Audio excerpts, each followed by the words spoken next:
चलिए आज सब हम मिलके बताते हैं इस लड़की को कि उसको इस लड़के से शादी करनी चाहिए या नहीं। लड़की MD radiology, Indore, father shopkeeper और मदर होम मेकर। लड़का सीए दिल्ली, फादर एक ग्रुप ऑफ इंस्टीट्यूशंस के हेड और मदर होम मेकर। एक दिन इस लड़की का मूड ऑफ था तो अपनी फ्रेंड के साथ डिस्कस करना नहीं चाह रही थी, तो लेकिन उसने पूछा जब ज़बरदस्ती कि आप क्या प्रॉब्लम है, तो उसने शेयर किया कि मेरी एंगेजमेंट हो चुकी है और मेरे को समझ नहीं आ रहा कि उसके साथ शादी करके मैं सही डिसीजन ले रही हूँ या गलत। तो सजेशन मांगने पर उसने कहा कि मैं सर से बात करती होती हूँ, अगर मुझे रिक्वायरमेंट होती है तो आप भी सर से बात कर लो। तो उन्होंने मेरा नंबर दे दिया। लड़की का कॉल मुझे आया और मैंने उनसे डिस्कस किया कि आप मुझे सारी जो आपकी बातें हो रही हैं वो बताएं। तो मैं उसका शॉर्ट में आपको बता रहा हूँ। लड़की और लड़के के बीच में जो बात चल रही है वो ये है कि शादी अगर इंदौर होगी तो फॉर एग्जांपल अगर 900 लोग, क्योंकि लड़की वाले लोकल हैं और उनको बाजार सारा जानता है, तो 900 लोग हमारे हुए लड़की वालों के, और अगर 100 वो लड़का कह रहा है कि हमारे होंगे। तो उसने बोला कि हम एक्सपेंसेस को कैसे मैनेज करेंगे, क्या 50-50 करेंगे? तो लड़के ने बोला नहीं, मैं मतलब फाइनेंस को बहुत अच्छे से समझता हूँ, हम जितने लोग आपके होंगे पर प्लेट उस हिसाब से आप लोग पे करोगे और जितना हमारे लोग होंगे हम उस हिसाब से पे करेंगे।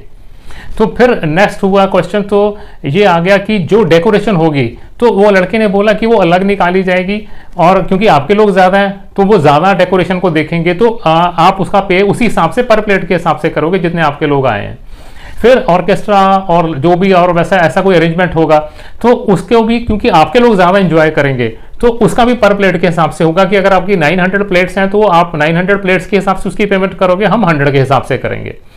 और अगर आप 50-50 करना चाहते हो तो फिर हम ऐसा करेंगे कि हम बॉम्बे जाके इसको शादी करते हैं, ताकि ना आपका ना हमारा, हम किसी और जगह चले जाएं। ये चीज़ें काफ़ी दिनों में हुई हैं डिस्कस, काफ़ी मतलब दिनों में कर करके एक एक करके ऐसी चीज़ें डिस्कस होती रही हैं, और लड़की इसके दौरान बहुत रोई है कि ये बड़े मतलब आर्गूमेंट्स हीटअप भी हुए हैं।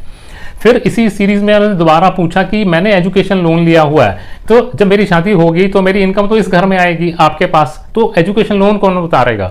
तो लड़के ने बोला कि वो आपने शादी से पहले लिया हुआ है तो आप उतारोगे।